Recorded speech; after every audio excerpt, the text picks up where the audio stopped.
On December 3, 2025, the world of music lost one of its quiet giants. Stephen Lee Cropper, fondly known as the Colonel, passed away at the age of 84 in Nashville, leaving behind not only a legendary body of work, but also a tender echo of melodies that shaped generations. He was more than a guitarist. He was a soul messenger, a song architect, and a steady heartbeat behind some of the most unforgettable sounds in American music history. From the gospel-soaked churches of Memphis to the roaring stages of global festivals, Steve Cropper's life was a journey guided by rhythm, humility, and a deep, abiding love for music. Though fame wrapped itself around his career, he wore it lightly, always letting the guitar speak louder than his name. At the time of his passing, Cropper's estimated net worth stood at $5 million, yet his true wealth was measured in timeless songs, lifelong friendships, and the millions of hearts his music touched without ever asking for attention in return. A Missouri boy with a Memphis dream, Steve Cropper entered the world on October 21, 1941, in the small town of Dora, Missouri, a place far removed from the soulful pulse he would one day help define. Raised between Dora and West Plains, his early years were gentle and unassuming until his family moved to Memphis, Tennessee, when he was just 9 years old. That move changed everything. In Memphis, young Steve stepped into a world alive with black church music, spirit-filled rhythms, and songs that seemed to rise straight from the soul. The sounds wrapped around him like a calling he could not ignore. At 14 years old, he held his first guitar in his hands, and in that moment, his life found its language. He listened hungrily, absorbing inspiration from legends like Chuck Berry, Jimmy Reed, Chet Atkins, Tal Farlow, and the great rhythm stylists of the time. Their influence didn't turn him into a copy. Instead, it helped him carve out his own unmistakable voice, one that spoke softly but carried enormous weight. From teen band to soul royalty, Steve's journey into professional music began with youthful ambition and brotherhood. Alongside fellow guitarist Charlie Freeman, he formed a band called the Royal Spades. Over time, they evolved into the Marquees, named after the glowing marquee outside Stax Studios, then known as Satellite Records. In 1961, the band scored their first major hit with Last Night. It wasn't just a victory, it was a doorway opening into destiny. Stax Records president Jim Stewart saw something rare in Cropper. Not just talent, but quiet discipline, emotional intelligence, and maturity far beyond his years. When producer Chip's Moman departed, it was Steve, still so young, who stepped into the role of A&R man, helping shape the future of the label.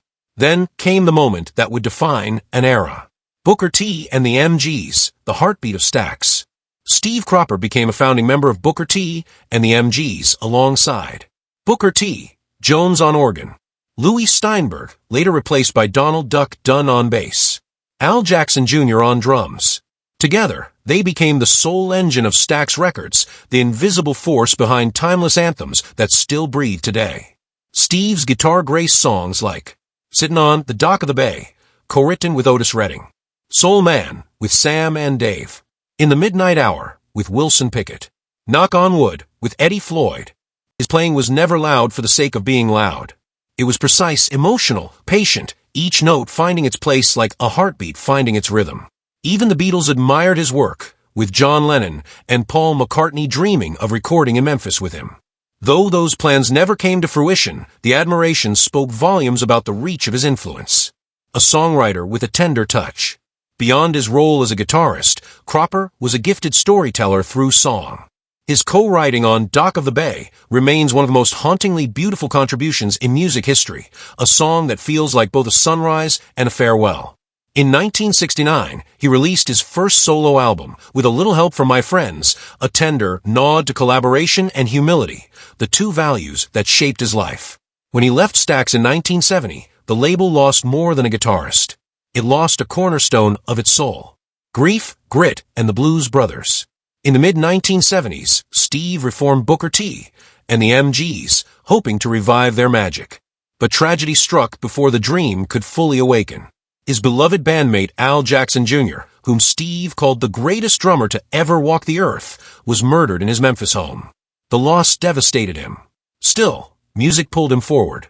In 1978, Cropper and Duck Dunn became core members of the Blues Brothers Band, joining forces with John Belushi and Dan Aykroyd. The band's fiery energy carried Steve into a new generation of fans.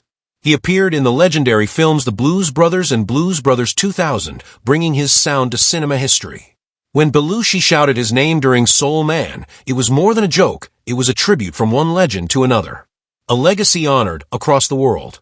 Throughout the 1990s and 2000s, Steve Cropper's legacy blossomed with graceful recognition.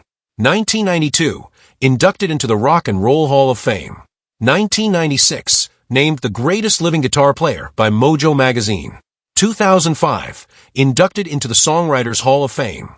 2010, honored by the Nashville Songwriters Hall of Fame.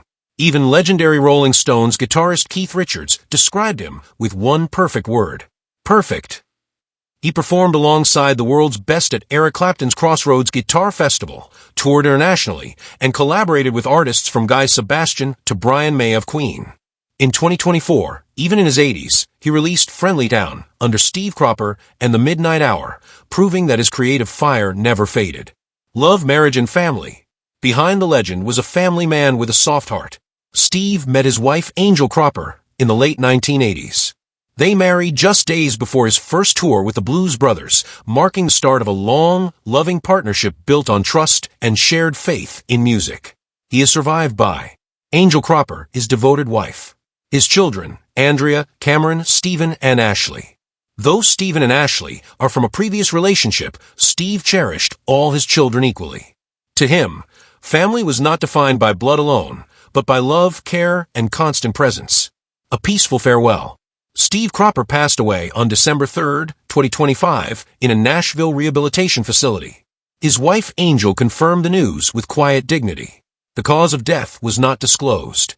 He left the world the same way he had lived in it, without spectacle, without noise, without needing applause.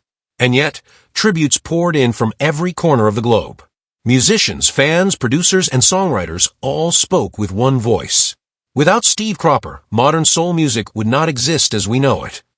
The sound that will never fade. Steve Cropper did not chase the spotlight. He became the light behind it. His guitar spoke in whispers and roars, in sunrise notes and midnight cries. It sang of heartbreak, hope, sweat, faith, and freedom. His fingerprints live forever on songs that will outlast us all. Though his hands are now still, the music he shaped continues to breathe through radio waves, vinyl grooves, wedding dances, heartbreak nights, and memory-filled driveways. Steve Cropper may have quietly stepped off the stage of life, but his soul will forever play on.